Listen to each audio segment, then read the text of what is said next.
Hey, how you doing today? Great, great as always. Welcome back to another tier list on Toon Talk today, or at my time right now it is tonight.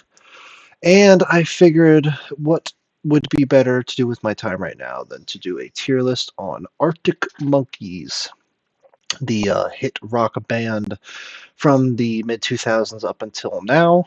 They have released 7 studio albums since their creation, and I am both a big fan and a not big fan of their work. I'm just going to say right now, this is going to be my most controversial video that I have made because I have some opinions on the band that might be looked down upon by people, but I'm me, you're you. If you disagree with me, it's perfectly understandable. Leave a comment. I would love to read them. Leave a dislike if you feel like it. But hey, come with me on this journey and we'll look at this together. And if we hate each other by the end, that's life sometimes. But yeah, Arctic Monkeys is a rock band from the 2000s. Originating in 2006, they got huge with their first album being the highest selling debut album in the UK of all time. And they have had a pretty decent sized discography since then, which we are going to go through. So yeah, let's just go ahead, get right into it, starting with their debut studio album, again from 2006. Whatever people say I am, that's what I'm not. Their first album here. And this album is great. This is a great start to their catalog, I would say. It is a really, really just a hard rocker, I would say. And during this time, there really wasn't that much like typical rock music coming out. It was all, Slipknot and Limp Bizkit and all those types of bands that were big. And not to say anything against those bands, but a lot of them were very similar in sound, but this one kind of went more for that classic rock feel, and I think that's what really made it take off. And we have some fantastic tracks on this thing. The View from the Afternoon, the opener, it's a great jamming way to start. Also, one thing that I'm going to mention now before we get, I might get a little bit more into it later once it finally hits, but I much prefer Alex Turner's vocal style on the first few albums more than what he would go on to do with the later discography. Um, in this one, his voice just sounds so much more like boyish, but it's more flamboyant, it's more fun. But that just adds so much more to the personality of the music, I would say, and it fits a band of this style more than what they would go on to do later.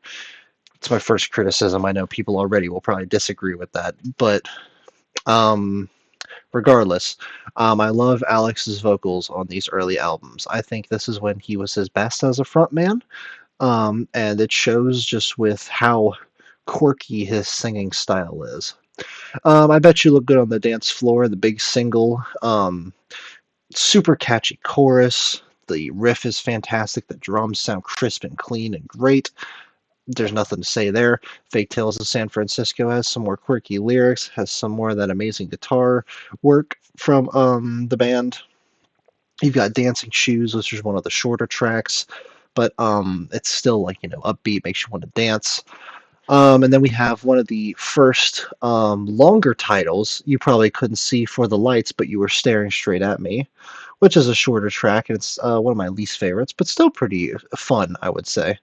Still Take You Home is a slower track, but it's good. Riot Van's a bit slower as well. I enjoy that track a lot. Red Light indicates doors are secured. That track is very fun. Marty Bum is a slower track that I like a lot. When the Sun Goes Down, I love how the beginning of it is slower and then it moves into the upbeat and fast-paced second half, which is just so badass. And then you've got A Certain Romance, which probably stands to this day as their second best closer still. It's a phenomenal track. It's the longest one on the album. It's almost 6 minutes long, but it is worth that 6 minutes of running time. And This album is awesome. It is a great example of a phenomenal rock album from the 2000s, or just really of all time. I don't think it's a 10 out of 10, but it is most certainly an S tier for Arctic Monkey standards, and I would probably say it's about a 9 out of 10 overall. There's some lower points. We've got, like I said, you probably couldn't see for the lights is kind of just okay. And then Dancing Shoes is fun. I just don't think it goes anywhere really. As well as one or two more okay tracks, but for the most part, this thing is a clean, crisp rocking machine, and it is just so much fun. So it has to be an S tier. And then we move on to a year later in 2007 with their sophomore record, Favorite Worst Nightmare. They spelled favorite in the British style, which I'm gonna go on a little bit of a little rant here that has nothing to do with Arctic Monkeys, but the way you Brits out there spell some stuff is just so freaking dumb. With adding U's into shit that doesn't need it, with favorite and color having a U, like what? Come on, just adapt with the times, man. This is all a joke. I'm just kidding, but hey. Yeah, favorite worst nightmare. I got a little off track there, but yeah, this is a excellent way to follow up their debut. It basically takes everything that worked about the debut album and just kind of expands on it. A lot of people say that this is their most heavy hitting album, and at points I can agree with that. There are a lot of really banging tracks on here, which the opener Brian Storm, a lot of people think it's Brainstorm, but it's Brian Storm because the protagonist in the song was named Brian. Is probably my I don't know if it's my favorite. It's my favorite or my second favorite opener of theirs. I think it's fantastic. It is such a badass way to start. It is so heavy hitting. I would probably say it's their heaviest hitting song they've ever made. It's really badass. I love it. Teddy Picker sounds like Crash Bandicoot music, and I love Crash Bandicoot. One time I saw a video where some guy overlapped this song over top of it. It fit perfectly, and it's a good song on its own as well. D is for Dangerous is silly, but it's fun.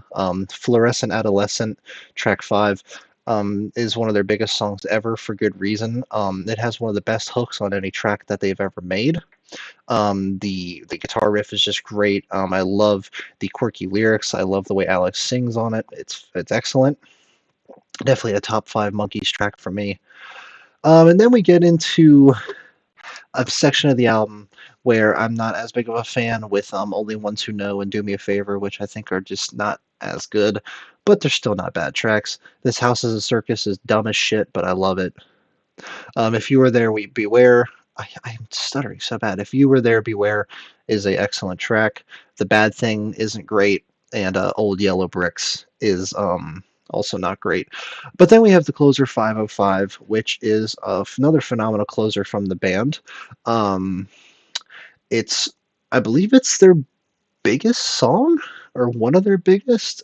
Um, and while I personally don't think it's their best, it's definitely a top 10 of them. It's a really sweet track. It's very emotional, but it's also very rocking at the same time. It kind of blends the two together into this very pretty and great way to end the album. And overall, I think that this one has weaker points than the debut, but weaker points aside, it is still a damn good album. I would still give it an A tier.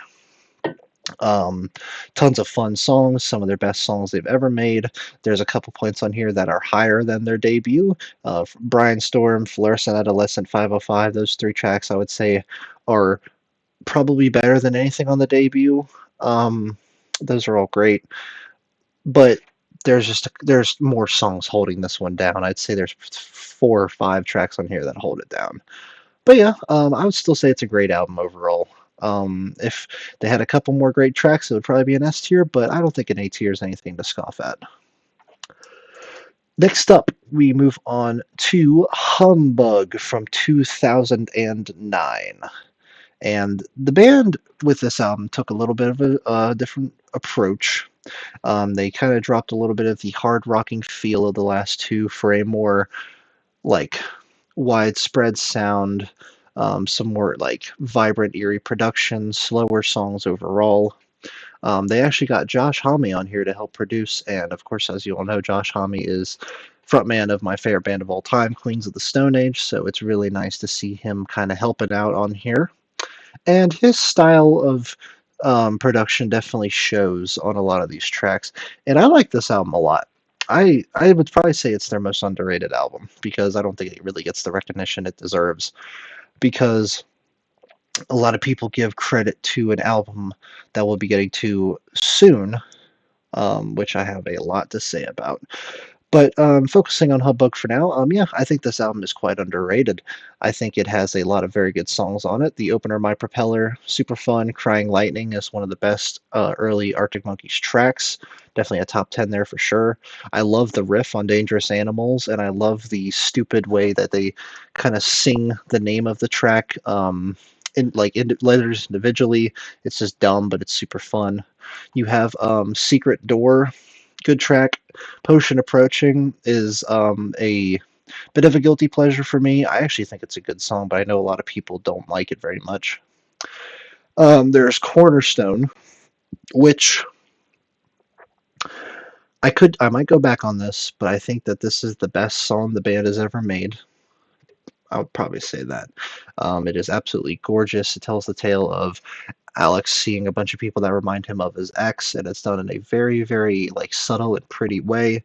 And the track is just gorgeous. I definitely think it is their most, if not their best, it is their most emotional song, and I think that stands for something. But the second, or not really the second half, but like the last couple run of tracks aren't my favorite.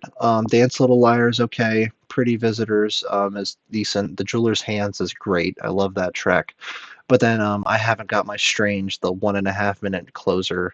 It's not really my thing. Doesn't do much for me at all. So it's a shame that it kind of drops off a little bit there at the end. But I still like this album. I still like it quite a bit. I still think that it is a great Arctic Monkeys album. And even though it's slower, I think that pays off because like if they would have done this as their second album, I think it would have failed. But since they got two albums now to kind of like figure out their sound and kind of do their thing, they got to experiment a little more by their third album, and I like that. And I think that it's a good album. I would say it's a great album actually. I think it belongs up in the A tier, right up there with Favorite Worst Nightmare. I think I have them both tied. For me personally, I think they're both around an 8, 8.5. They're both excellent, in my opinion. But yeah, that's where I would place Humbug. Most underrated album of theirs, in my opinion. And here's where the controversy begins. This is where I'm probably going to get a lot of shit from here on out. Not to spoil anything, but we are in the downward spiral from here on. We are just going to go down and down and down. All right, so let's begin with Suck It and See from 2011. Came out 2 years after Humbug. Yeah, Humbug was 2009. Yep, came out 2 years later. This is their slowest album so far, which couldn't necessarily be a bad thing, but the songwriting on here has seen a noticeable dip in quality. I think a lot of the tracks on this album are pretty mediocre from Arctic Monkey standards. I think there is a lot of their worst songs on here. Brick by Brick sucks. Not a fan of Black Triacle. You've got Library Pictures, which I'm not a fan of. Reckless Serenade, which is okay. I like Pile Driver Waltz, but the lyrics are so freaking stupid that it's hard to take it seriously. Suck It and See is a pretty track. I like that a lot, and I really like the closer, That's Where You're Wrong. She's Thunderstorms is also an excellent opener, and I think it's probably the best track on the album. I listen to it the most out of all of them, that's for sure. I cannot talk. The Hellcat Spangled Sha-La-La-La is the dumbest name for a song ever, but it's a fun track. I like it. And Don't Sit Down Because I've moved your chair is fine. It's okay. It's not great. But, like I've said, I mean, I only mentioned what, like 5 songs that I think are really good, which is less than half of the album. And I'd probably say that there's another like 3 songs that are decent, and then the rest either are not my thing or they suck ass. They suck, they suck, they suck. Like I said, Brick by Brick is shit. I don't know how you all like that song. And Reckless Serenade too.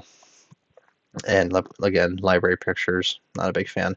Another thing I want to mention, I kind of touched on it a little bit with Pile Driver Waltz, but this is where Alex's lyrics take a bit of a turn, because on previous albums it was, like love and romance and having fun, like that type of stuff, with some political themes in there as well. But this is where Alex's songwriting style is just kind of like he throws everything at the wall and sees what sticks. And at some points that works great. There are some really like deep and like thought-provoking lyrics at times, but then at other times his lyrics sound like he was drunk writing them, or he was just like, let's just think of the dumbest shit imaginable and let's go with that. Or it just sounds like complete gibberish, that too. And this is the album where that is the most noticeable, like, switch. I think there's one album that does it worse than this, but this is where you start to see it.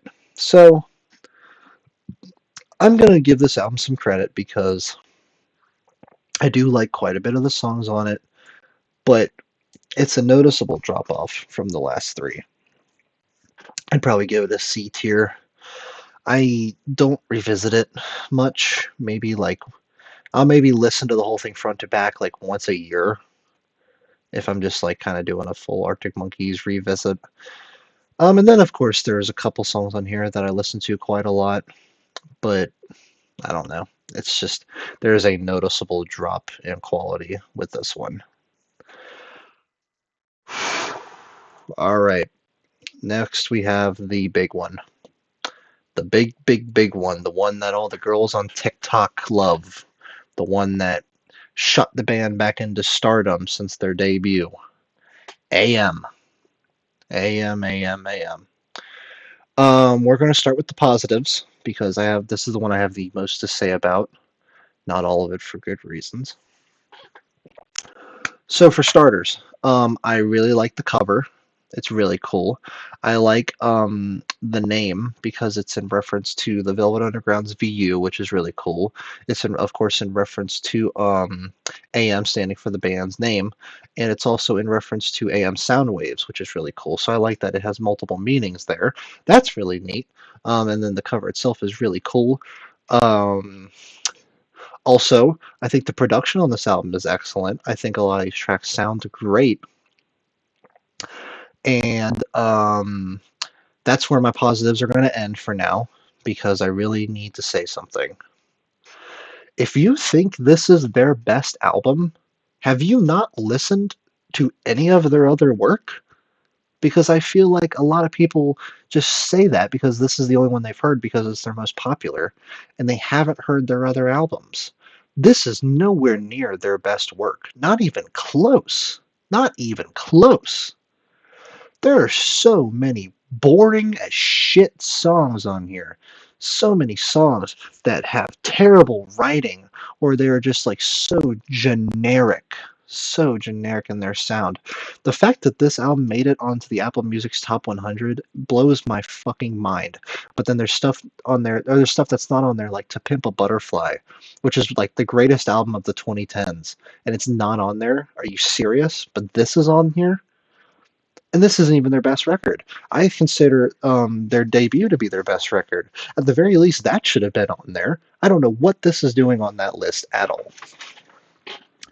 But it can't just be for popularity. And I know this thing blew up on TikTok, which, if people like it, there's nothing wrong with that. I like a decent amount of it too.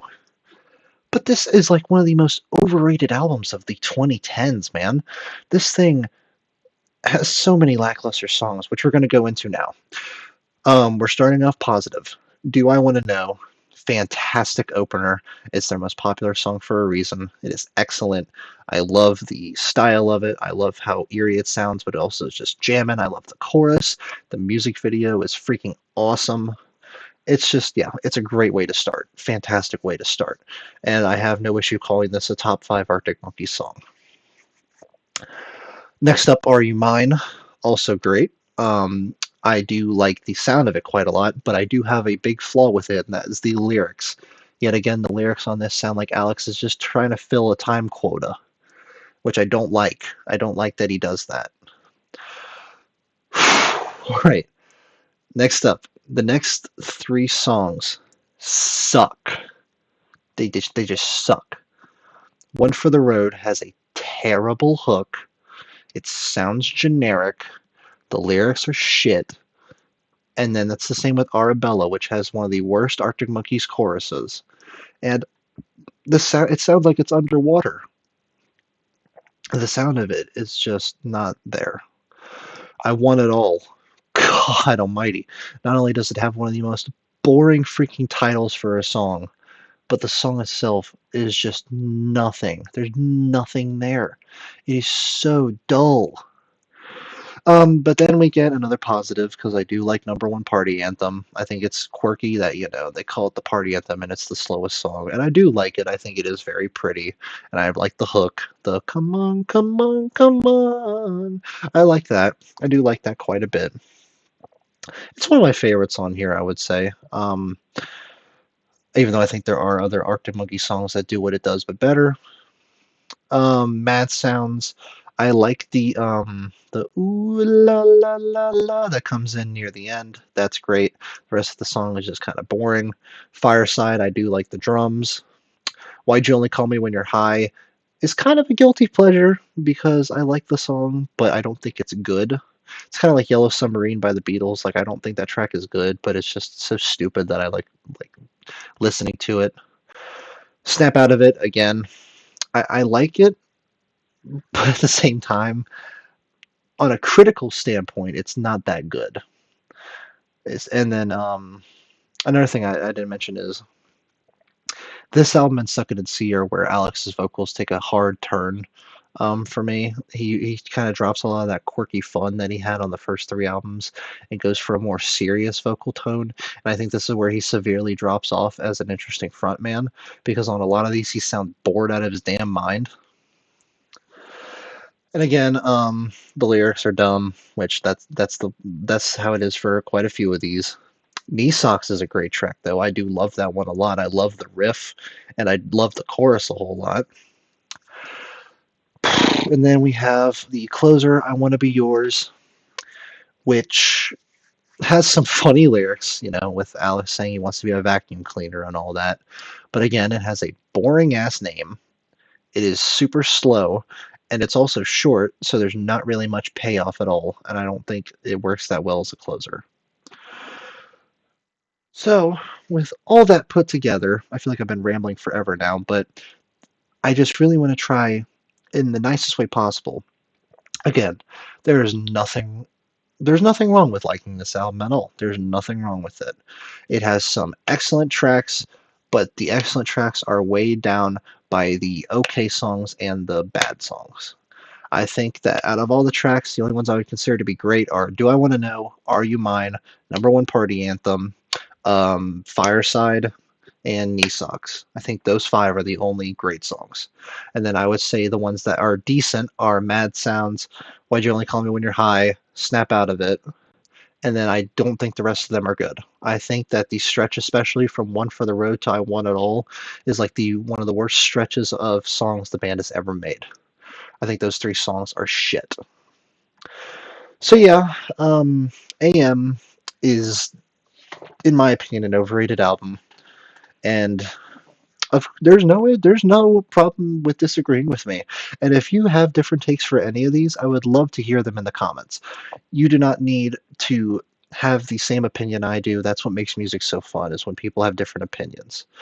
So, and of course, feel free to leave a dislike if you truly dislike the video. I completely understand.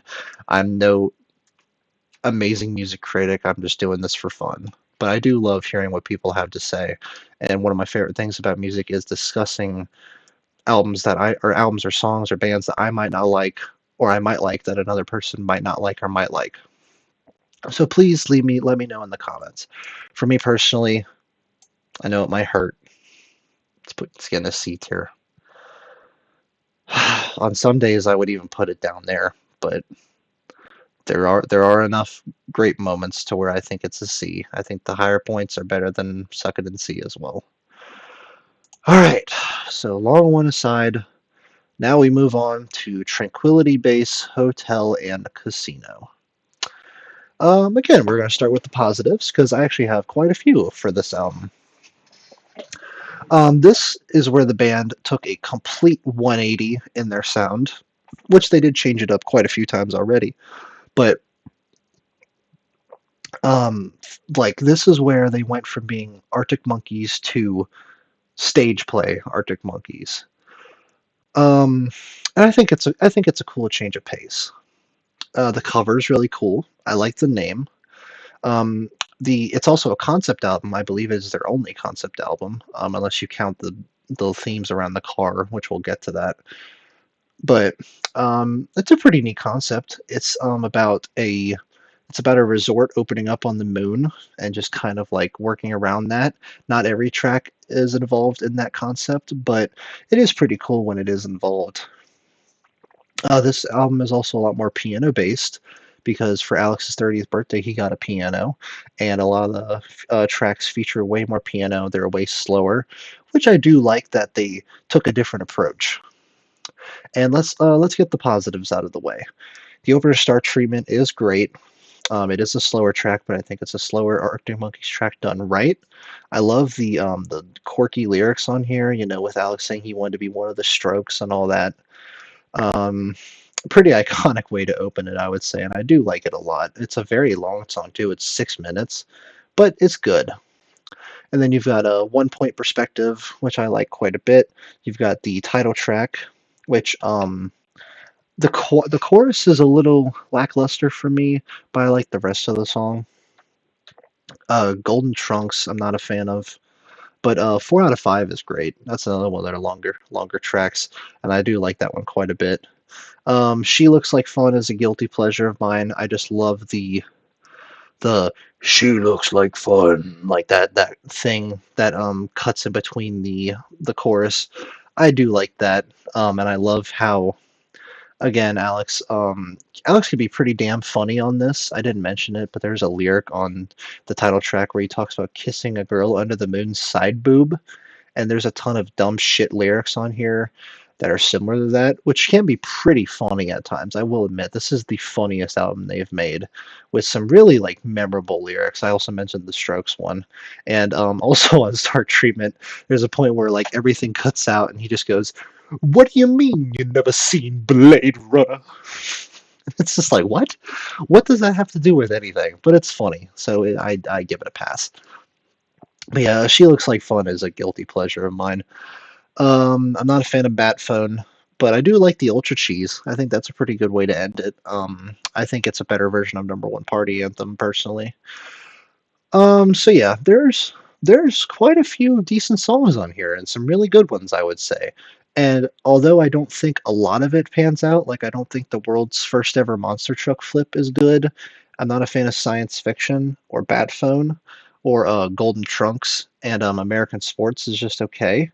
But I do like the rest of it, and I would say it's probably their most mixed bag of an album, I would say. But I think there's more good than bad. I would say it's probably around a 6.5 out of 10, somewhere around that part. It's not bad at all. I would probably go ahead and put it in a B tier. I think it is a step up from their past two albums they made, and I know that's going to be severely controversial because I know everyone would put AM up in an S tier, and I've got it below Tranquility Base. For me personally, yes, I just really like that they went for something different, even though for a decent chunk of it, it doesn't work out. But I like that they went for something. All right, final album from 2022. A pretty decent gap, I think. Tranquility Base was 2018, and then this came out 22, so about a 4 year gap. This is The Car. This is The Car, which is probably considered by fans of the band as their worst. And I agree. This album is a shit show. This thing sucks. This thing sucks really bad. I don't think any of the well, there's one song on here that I would probably put in like the top 30 Arctic Monkeys songs, maybe top 25, and the rest of it isn't even like a top 50, maybe even not even top 60. This thing is rough, very very rough. Let's also start. I like the cover, but the name is boring as hell, and I think it's a concept album. I really don't know. I think it's a concept album based on a car, but there's like little to no cohesion about it. Also on this album, Alex tries to be kind of like a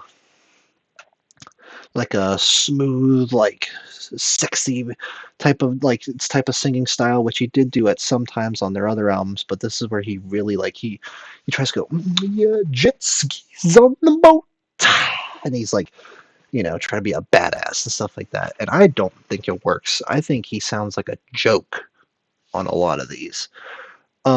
Also, this has the worst lyrics out of any Arctic Monkeys album, which is saying a lot when on the previous album he was talking about kissing a woman under the fucking moon's side boob.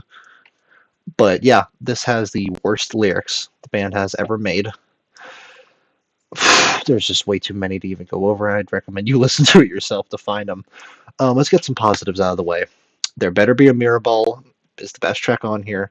It is very pretty. Sculptures of Anything Goes. I like that track. I like Body Paint. And I like Perfect Sense. And I like the opener of Hello You. The rest of this is nothing. It is nothing. Jet Skis on the Moat is one of the worst songs they've ever made. It's like a top 5, or like a bottom, not top 5, a bottom 5 track. The Car, the title track, is shit. Big Ideas is boring as hell. Mr. Schwartz, it's just a whole lot of nothing. And I like that they try to do something different again, but this is even slower than Tranquility Base, and that was even slower than all their other albums. AM was even slower than Suck It and See, which is even slower than Humbug, which is even slower than their first 2 albums. Like, listening to this thing, I feel like I'm gonna fall asleep. It's not even 40 minutes long, and I feel like I'm gonna fall asleep listening to this. There's like little to nothing redeeming about it. And even though I like 4 of the tracks, 3 of those 4 I only like. I don't love. And I don't even love There Better Be a Mirror Ball. I just think it's great, but I don't love it. And just, I don't know. I really don't know what else to say.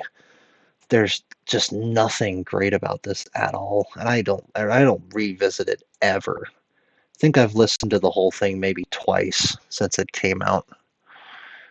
And even that is like, I don't even know if that's true. I have listened to the whole thing once.